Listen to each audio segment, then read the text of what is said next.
Они, по-моему, все...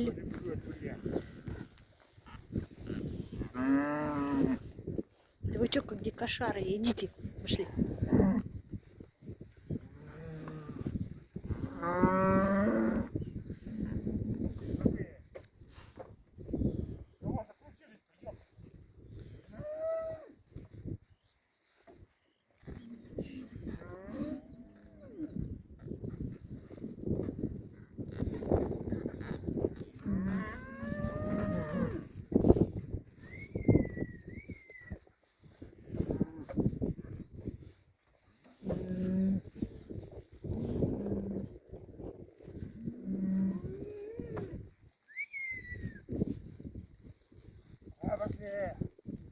Вот сука будет стоять сейчас.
Жень, вставай.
Ассаламу алейкум, туғандар. Сіздер үшін бүгін Алейский районда bir айылда, айылдың чекесінде 75 гектар жайыт жери менен мына чыгып сразу жайыты бар. Дагы кошумча ушул жерден 2 километр алыстыкта 50 гектар жайыты менен кошо 75, 50 жана 200 гектар чөп оро турган жери менен чоң малкана сарай менен чыкты. Малдары жайытка чыгып кетиптир. Бүгүн 21 апрель. Достор, 50 баш саан уйлары бар. Өтө жакшы чоң уйлар бар. Саан уй 70ге жакын кунажын бока, 1 жаш, 1,5 жашка чейин 70ге жакын өзүдөн түшкөн кунажын жана букалары бар. 70ге жакын. Плюс 3-4 аты бар, жылкысы. 200 гектар чөп оро турган жери менен жана 75 гектар жана 50 гектар жайыты менен. Азыр малдар жайытка чыгып кеткен мезгилде малдарды тартканга мүмкүнчүлүк жок. Момундай трактор бар экен, достор. Ушундай трактор менен жана МТЗ-80 трактору бар экен, үйү бар. Анан өтө чоң сарайы бар мына жерде. Чоң сарайы. Ушунун баарыны үй бар. 2 трактор бар экен, бир МТЗ, бир кичинекей самодельный трактор. Жана мына могу менен булар ушул навозду сүрүп чыгарат да мына жерден, загондон. Таласы мына ошол жерден башталат. Ушул тала толугу менен алардын таласы. Жайыты деп айтат биякта сиздерде кошо. Биз дагы ошондой деп айтабыз, жайыт деп. Ушул жайыт толугу менен башталат. 75 гектар. Жана өзүнүн ар жакта дагы бир 50 гектар жери бар. Плюс 200 гектар чөп оро турган жери бар. 1400 рулон чөп чыгат жылда. 1300, 1500 рулон. Анан могу жерде мал кармаганы саан уйларды ушул жерде кармайт. Өтө чоң, достор, мынакей. Бул убагында булар 15 жыл мурда грант утуп алган, достор, грант мамлекеттен. Азыр эч кандай мурда мен билишимче алардын милдети бар болчу мамлекеттин үстүндө. Азыр мамлекетке эч кандай милдети жок. Бүт милдеттерин аткарып, эми ушул өздөрү жаштары келип калган. Эми бул адамдар ушул малканасыны малы менен кошо сатууга чыгарыптыр. Достор, баасыны 13 миллион деп сурап жатат. 70ге жакын 1 жаштан 1,5 жашка чейин мынандай таза кандуу сементал породасында. Буларга мамлекеттен каржылаган мезгилде таза кандуу, таза уруктарды алып келип берген мамлекет. Анан алардын милдети бүткөн мамлекеттин үстүнө. Азыр эч кандай милдети жок. Эми чарчаптыр булар 15 жылдан бери иштеп. Бул айылда бир гана бир кыргыз байке жашайт, кыргызстандык. Ал кишинин аты Турдубек байке. Мен ал киши менен мурдан өзүмдү чыгарылыштарым чыккандан бери таанышып калгам, только телефондо. Бул киши аркалуу келген жокмун. Ал кишини биякта да бүгүн жолуктуруп калдым. Биринчи жолу. Бирок буга чейин телефон менен эле сүйлөшүп турчу элек. Карасаңыздар, өтө жакшы сапаттуу салынган, толугу менен жыгач менен, күчтүү материалдар менен өтө жакшы салынган малкана. Бул жерден чөп жемдерини салып коет. Уйлар ушул жерден жей берет. Бул жерде торпоктор кармашат. Заодно бул жерде чөптөрдү салышат. 13 миллионго 50 баш саан уйлары менен 70ге жакын бука кунажын 1 жаштан 1,5 жашка чейин, достор. Жана ушул сарай, жана сүт сактагыч мына жерде. Сүт сактагыч. Бир айда улар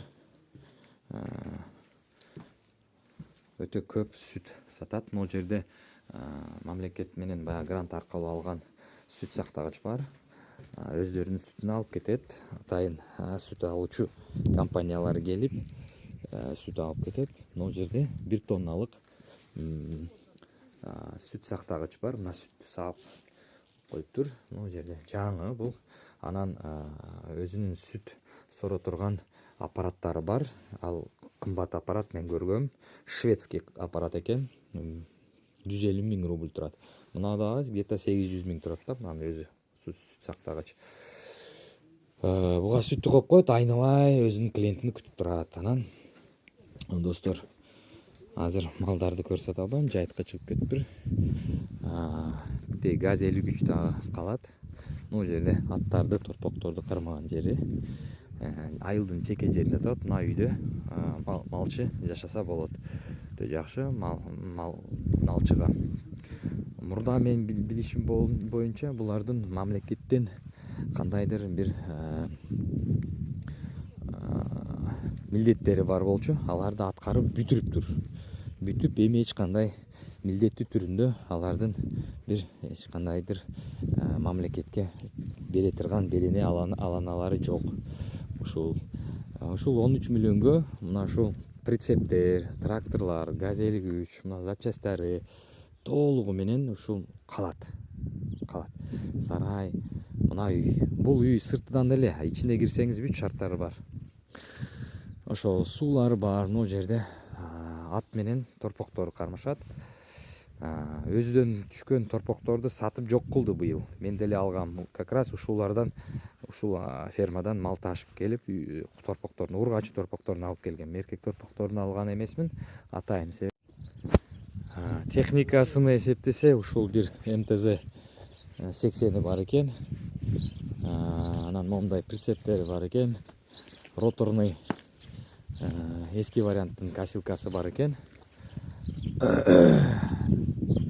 Бул дагы косилка 100 000 тегерегинде турат. Дровоколу бар экен. 2-3 прицеп бар экен, сеновозка.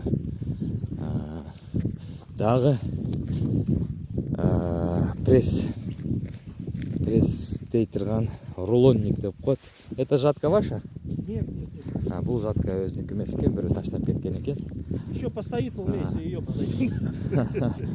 А этот дом не к вам относится, да? Вот этот. Этот дом тоже будет продавать. Это мать Отдельно, моя живет. отдельно продаваться. Отдельно, да. Эгерде мына үйдү да Если кошо нужно алам будет для десе, жилья, то дагы бир үй керек болсо, мындай кирпич менен салынган, чекеликте турган. он вообще Кошо. деревянный.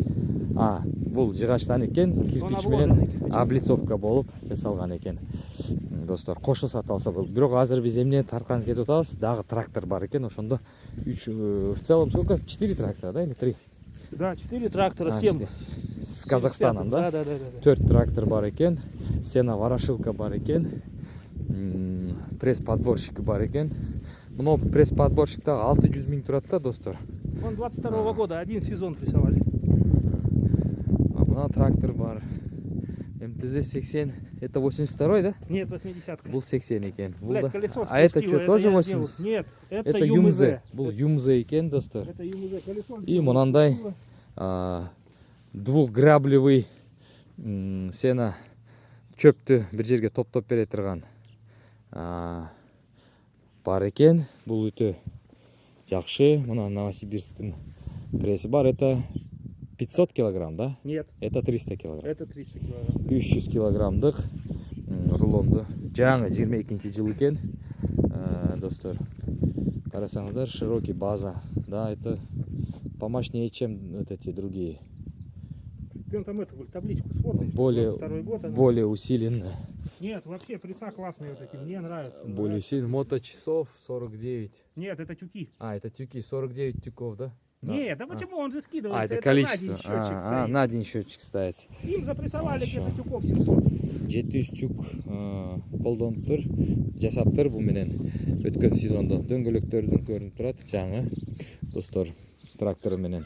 Кыскасы кийим алса, кийим алса откузбайт. Могу жерде биркасы бар экен. 22-жыл 3-ай экен. Март айында алынган. Достор, эгерде ушул үйдү кошо алам десеңиздер, отдельно акчасын төлөп алып койсоңуздар болот. Бирок өзүнүн үйү бар, тетиги үйү бар. Бул апасынын үйү экен. мына фермага караштуу үй бар. Ошону кошо берет аны. Ошол 13 миллиондун ичине кирет. Достор, көргүлө, эгерде сиздерге кызыктуу болсо, ушул бүт аманаттарыны таштап кетем деп атат. Алгыла. Кимгедир балким кызыктуу болот. Азыр 2 адам кызыккандар бар. Алар дагы көрүп туруп, эл катары алуучулар бар. Балким сиздердин араңыздардан ким алуучу болуп калса, алып койгула. Достор, ушул саламатта болуңуздар. Достор, буга чейин бул киши 13 миллион сурап аткан. Вот еще газик. Эми бул киши айтып атат, мен баасына 10 миллионго берем деп атат. Ким ала турган болсо, жалпы 10 миллионго берем деп атат. Бул 3 миллиондон түшүп 10 миллионго, кышта 12 миллион деген. Анан дагы бир келсем 13 миллион деген. Эми сейчас вы уже 10 миллионов, да, оцениваете? Да, все полностью. Общий азыр 10 миллионго берем деп атат. Шашылыш түрүндө, бул дагы шашылып калыптыр. Эми достор, мынакей ушул нерсени көрүңүздөр. Газ 53 менен кошо, бүт техникасы менен кошо 10 миллионго 3 миллион түшүп атат. Это газик вечный учет. Бул вечный учет экен. Потому что там Достор. уже стоит БРДНовский этот движок военный. Ага. Ну, для домашних нужд вот так, там, до топчихи съездить. Кыскасы достор, бул сделал. жакшы баа болду. Бул 13 миллиондон 12 миллиондон биринчи туруп, анан 13 миллион өзү сатып жүргөн окшойт. Анан көрсө болбой калган. Эми ушундай бага өтүптүр. Алгыла достор, алгыла. Үйдүн ичини көрсөтөм азыр. Мынандай генератору бар. Вот стоит новый генератор, тянет полностью, охладитель, все. Он 6,5 киловатт. 6,5 киловатт бар экен. Абсолютно новый. Калат дейт бул. Мына үйдүн ичи. Это вот для рабочих. Рабочийлер кенен жашап, эркин биякта түнөп, эркин жашап, малга карап жашаганга өтө ыңгайлуу шарттары бар экен. Мына кровать менен, телевизор, печка мына жанып турат достор. Суу бар экен да, эмне керек малчыга. 10 Ну, там миллион пока у меня как склад акчасы бар сделанный, адам ну там склад. алып койгула. Порядок, Бул склад экен, андай буюмдары. Үйдөн склад кылып коюптур, кыскасы. Мынакей достор, көрүңүздөр. Че, скотину поедем? Пойдемте. Так, а это, ехать надо. Ургач торпокторун алып келгем. Эркек торпокторун алган эмесмин. Атайым себеп, анын өзүнүн себептери бар. Мага керек эместиктен. Ургачылар керек деп, ургачыларды алганмын достор. Айта кетсем, 200 гектар жер мамлекеттен арендага алынган. Аны сиздерге кайра арендага эле берип коет. Жаңы келишим түзүп 49 жылга. Жайыттары өзүнүкү, менчик. Мына жер дагы менчик, өзүнүн менчиги достор. Эгерде кызыктуу болсо, менин номериме чаласыздар. Буга чейин ошол баягы мен айтып келген бүт буюмдарыны 13 миллионго берем деп атат. Өздөрү Барнаулга көчүп кетебиз деп атат. Достор, өтө менимче өтө жакшы. Себеп малын эле эсептесем, мен мындай малдарды биздин Кыргызстанда в среднем 180 миң, 150 миңден өйдө сатышат да, саан уйларды. Бул 50 баш саан уйлары бар, мощный, чоң. Мен көргөм өзүм.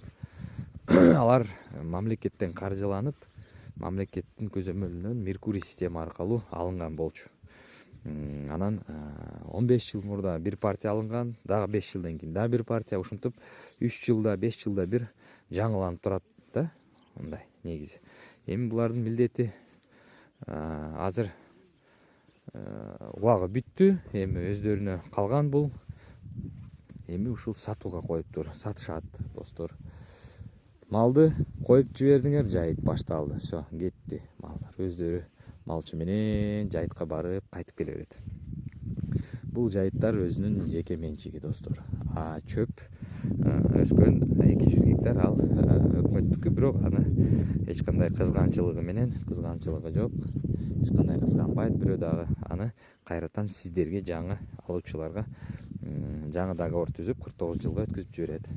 Айта кетсем, бул албетте жерлерди орус жарандыгы бар адамга өткөрсө болот арендага, жана кыргыз жарандыгы барларга арендага өткөрсө болот. Мына жайтты албетте орус жарандыгы бар адамга жеке менчикке өткөзсө болот, арендага да алса болот. Бирок кыргыздарга мындай жерлерди менчикке бере албайт. Буну менчик болсо дагы кыргыз жаранды барларга менчикке бере албайт, арендага эле берип коюшу мүмкүн. Ошого тааныш, урук, достордон атына алып коюп менчикке калтырып койсо болот. Аренда жерди 200 гектарды өзүңүздөрдүн атыңыздарга алсаңыздар болот, өзүңүздөрдүн паспортуңуздарга. Ошол достор, бул Барнаулга жакын жайлашкан, бирок бир 80 километрдей жетишпейт да Барнаулга чейин. Бул айылда. Мурда мен келип жүрчү элем жака. Анан бир биздин кыргызстандык Илимбек деген тууганыбыз мага чалган экен. Ушундай жер бар, ушундай мен бар экен, мен досторум кызыгып жүрөт, карап бербейсиз. Ал кыш мезгилинде мен келип жүргөндө келгем, бирок ал мезгилде булардын кандайдыр милдети бар болчу мамлекеттен. Азыр эч кандай милдеттери жок, бүт милдеттерин аткарып, эч кандай мамлекетке тиешеси жок. Азыр ушуну бүт эмелери бар, ИПлери менен, КФХсы менен кошо, крестьянский фермерский хозяйствосы менен кошо сиздерге сатат документи менен. Сиздер сразу КФХлуу болуп кетесиздер, достор. Ушул кимге кызыктуу болсо чалыңыздар, номер байланып коем, ушул эмеге байлап видеого тартып астына жазып коем, достор.